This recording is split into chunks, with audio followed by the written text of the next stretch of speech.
Hello friends, कैसे आप सब? उम्मीद है आप सब ठीक होंगे। तो कंटिन्यू करते हैं। कुछ ट्रांजैक्शन प्रीवियस वीडियो में भी हमने आपको दिखाई थी और नेक्स्ट कुछ कॉम्प्लेक्स ट्रांजैक्शंस को आप देखेंगे जिसमें और ट्रांजैक्शंस इन्वॉल्व होगी और डेबिट और क्रेडिट हम देख रहे हैं। हमने अभी तक देखा analysis of business transactions. Clear? See, I will take one more transaction like this. Cash received from Ahmad, rupees 39,500 in full settlement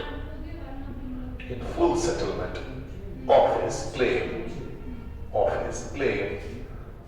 rupees 40,000.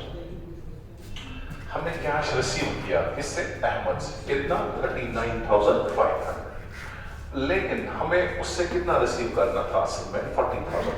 सबसे पहली बात है जो हम अहमद है, अहमद इज अ डेटर।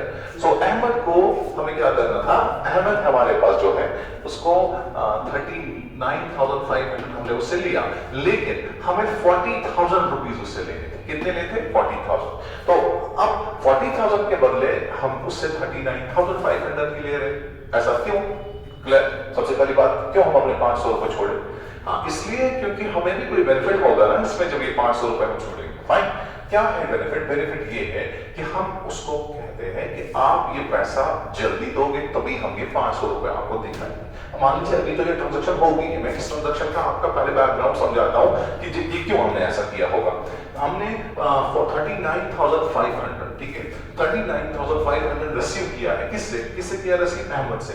उससे रिसीव करना था कितना? 40,000। हिसाब खत्म हो, हम उसका हिसाब खत्म कर रहे हैं, दैट मींस उसको हम 40,000 रुपए का हिसाब खत्म कर रहे हैं, लेकिन 39,500 दे रहे हैं। 500 रुपए का इसमें कम आ रहा है। क्लियर?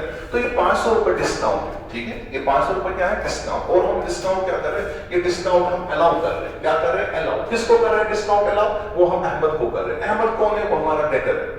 डेटर से हमने पैसे रिसीव किए 39,500, सेटलमेंट पूरी अकाउंट की होगी, दैट इज 40,000। फाइन। तो डिस्काउंट हमने रिसीव किया, कितना रिसीव किया? 500 रुपीस। Is that clear? तो discount you have received or allowed? Tell me what it is. Received or allowed? It is allowed. We are allowing Ahmad. Here there is a confusion among many students. Most of the time they consider it discount received. Sometimes they say it's a discount allowed.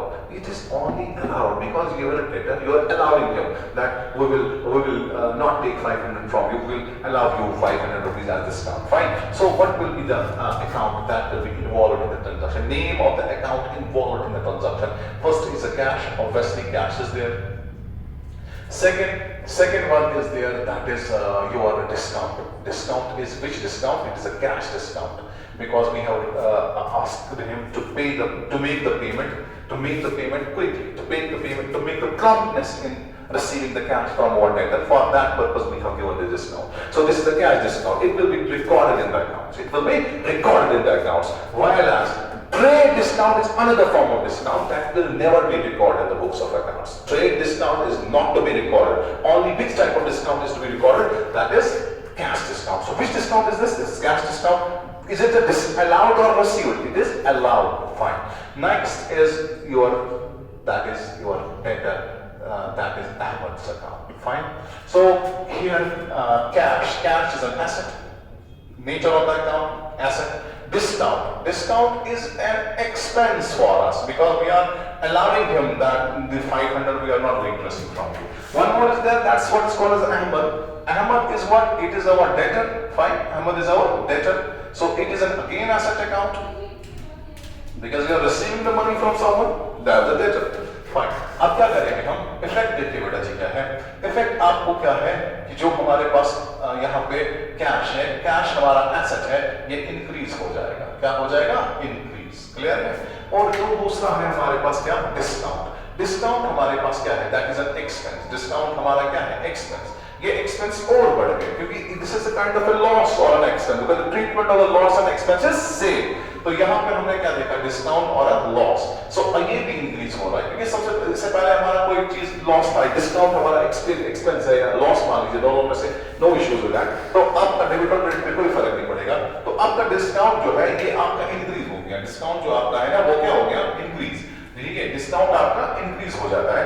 तो अब यहाँ पे क्या है, expense increase हो रही है। अब दूसरा है एसेट, एसेट क्या है, दूसरा Ahmad, Ahmad's account is an asset, so Ahmad भी हमारा यहाँ पे एसेट जो है डिक्रीज होगा। क्यों, क्योंकि जब इसने हमें प्रॉमिस किया था कि उस समय हमारा ये डेटर के फॉर्म का एसेट इंक्रीज हुआ था, आज उसने ये प्रॉमिस को कंप्लीट किया, उसने पेमेंट उसके बदले की, तो ये एसेट हमारा डिक्रीज होगा, कैश इंक्रीज होगा, ये एसेट डिक्रीज होगा। क्लियर, कौन सा asset, debtors asset, that is Ahmad, तो अहमद हमारा डिक्रीज होगा। फाइन, यहां पर मैं अमाउंट भी साथ में लिखूंगा, हम कितना रिसीव करेंगे, डेबिट, डेबिट करेंगे cash, cash is an account, क्योंकि नेम ऑफ अकाउंट वाले ही डेबिट क्रेडिट कौन होगा, ये वाला पार्ट जो है ना, यही वाला पार्ट डेबिट और क्रेडिट होता है, ये वाला पार्ट नहीं, ये तो समझने के लिए नेचर आपको बताता है कि किस ग्रुप से बिलोंग करता है, इससे में पता होता है डेबिट क्रेडिट क्या होगा, लेकिन जो नेचर होगा उसको साथ में फिर कुछ नहीं, फिर किसके साथ काम है, नेम ऑफ अकाउंट के साथ।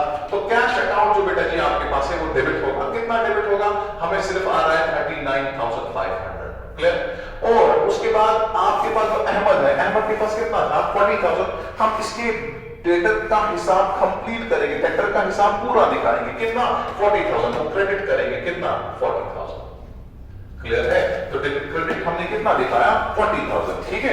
तो यहां से हम क्या बताएंगे, यहां पे भी जो डिस्काउंट है, discount is an expense, expenses जब इंक्रीज होते हैं तो उसमें वो डेबिट होते हैं, फिर फॉर्मूला है debit the increase in expense credit the decrease in expense, तो एक्सपेंसेस हमारे इंक्रीज हो गए तो हम बेटा जी इसको क्या करेंगे, डेबिट करेंगे, और ये डेबिट कितना होगा, 500। देख लीजिए यहां पे डेबिट क्या होगा, कैश अकाउंट डेबिट होगा, कितना, जितना हमने रिसीव किया 39,500, discount is an expense, it's a loss, तो इट्स अगेन डेबिटेड बिकॉज़ ये इंक्रीज हो गया, तो डेबिट एक्सपेंसेस हमारे जो इंक्रीज होते हैं वो डेबिट होते हैं। क्रेडिट, क्रेडिट का मतलब यहाँ पे 40,000 हमारे पैसे निकले हम इस बिजनेस से, वो कितना, 40,000, कैश हमारा निकला कितने का, 40,000 का। तो आप सॉरी आई मीन टू से यहाँ पे आपके पास जो अहमद है, अहमद का हमारा कंप्लीट हो गया, एसेट कंप्लीट हो गया, मतलब डिक्रीज हो गया हमारा एसेट। अब अहमद के पास कोई पैसा हमारा नहीं है, तो अहमद अकाउंट डिक्रीज हो गया, अहमद हमारा अब पूरा सेटल हो गया, तो अब एंट्री क्या बन गई, cash account debit, discount account debit, Ahmad account credit. Clear, okay. इसके बाद देखिए next, salary paid ₹5,000, clear, comma, salary outstanding, salary outstanding,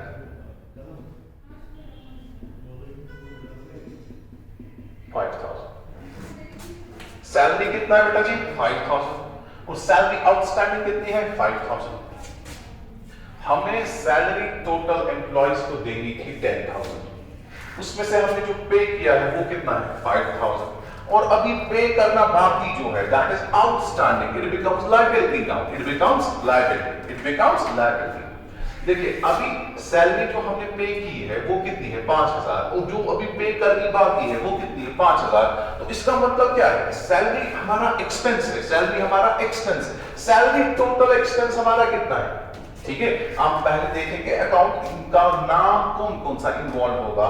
सबसे पहले इसमें अकाउंट इन्वॉल्व होगा सैलरी अकाउंट, और हम पैसा भी दे रहे हैं तो इन्वॉल्व होगा कैश अकाउंट, और एक और अकाउंट बनेगा that is salary outstanding account, salary outstanding account. क्यों हमने लिखा सैलरी आउटस्टैंडिंग, क्योंकि आपने कैश सिर्फ 5,000 पे किए, जबकि आपको एम्प्लॉइज को सैलरी देनी थी 10,000, 5,000 आपने पे किए, 5,000 देना अभी बाकी है, 5,000 देना अभी बाकी है। तो क्या है salary, salary is an expense, salary is an expense, किस ग्रुप से बिलोंग करेगा, एक्सपेंस अकाउंट से। उसके बाद क्या है बेटा जी, कैश, कैश क्या है, that is an asset, cash is an asset. और सैलरी आउटस्टैंडिंग, सैलरी आउटस्टैंडिंग, ये मैंने आपको कहा था जब भी एक्सपेंस के साथ प्रीफिक्स और सफिक्स वर्ड यूज होंगे, क्या क्या, पहला प्रीपेड, या हमें उससे आगे आएगा आउटस्टैंडिंग, फिर ये एक्सपेंस नहीं बनता, इसका नेचर चेंज होगा। अगर आउटस्टैंडिंग वर्ड जुड़ेगा तो ये लायबिलिटी बनेगी, अगर प्रीपेड वर्ड जुड़ेगा तो ये एसेट बनेगा, ये याद रखिएगा।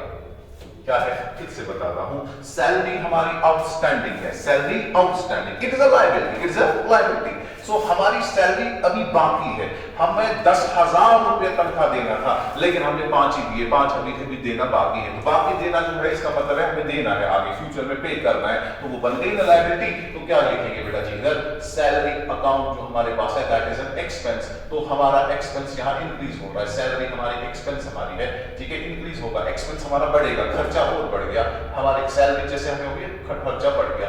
और जो कैश है, कैश हमारा एसेट है, एसेट हमारे 5,000 रुपए निकले, वो डिक्रीज होगा, हमारा जो कैश है, जो हमारा कैश है that is going to decrease. क्या डिक्रीज? क्योंकि पैसे निकले हमसे कितने, 5,000। और एक लायबिलिटी आपको आ रहा है, हो गई वो सैलरी आउटस्टैंडिंग वाली, सैलरी आउटस्टैंडिंग भी लायबिलिटी आपकी से इंक्रीज होगी, लायबिलिटी क्या होगी, इंक्रीज, क्योंकि सैलरी आउटस्टैंडिंग क्या है, लायबिलिटी, हमारा कर्जा चढ़ गया किनका, एम्प्लॉइज का, तो सैलरी आउटस्टैंडिंग जो है दैट्स अ लायबिलिटी और वो इंक्रीज हो गई। हमें अब याद है एक्सपेंसेस इंक्रीज होना क्या है, एक्सपेंसेस इंक्रीज होना डेबिट होगा। आप देखिए सैलरी अकाउंट क्या है, एक्सपेंस, तो मैं कितना लिखूंगा इसको, 10,000। आप देखिए इंपॉर्टेंट पॉइंट को याद रखिए, आप पे सैलरी करें या न पे करें, आपने एम्प्लॉय से सर्विसेज ली है, ड्यू डेट हुआ है, लेकिन अभी तक उसकी पेमेंट नहीं हुई है। आप पेमेंट करेंगे तो फिर भी एक्सपेंस है, अगर आप पेमेंट अभी नहीं करेंगे, बाद में करेंगे, फिर भी एक्सपेंस है। एक्सपेंसेस का नेचर डिपेंड नहीं करता है कि आपने पे किया है कि नहीं किया है, क्लियर है, आपने पे किया होगा एक्सपेंस है, अगर आपने नहीं किया होगा फिर भी एक्सपेंस। एक्सपेंस का नेचर आपके पैसे देने या लेने पे डिपेंड नहीं करता, या आपके ड्यू डेट पे डिपेंड करता है, आपकी सर्विसेज पे डिपेंड करता है। आपने एम्प्लॉय से सर्विसेज ली हुई है, अभी आप आज सैलरी दो, 5 दिन के बाद दो, 10 दिन के बाद दो, फिर भी एक्सपेंसेस कहलाएंगे। तो यहाँ पे हमारे इसीलिए एक्सपेंसेस पूरे 10,000, वरना हमने पे कितना किया था, 5,000, बाकी कितना है 5,000, तो आपकी लायबिलिटी इंक्रीज हो गई, ठीक है। लायबिलिटी इंक्रीज होना क्या होता है, क्रेडिट, ठीक है, डेबिट द डिक्रीज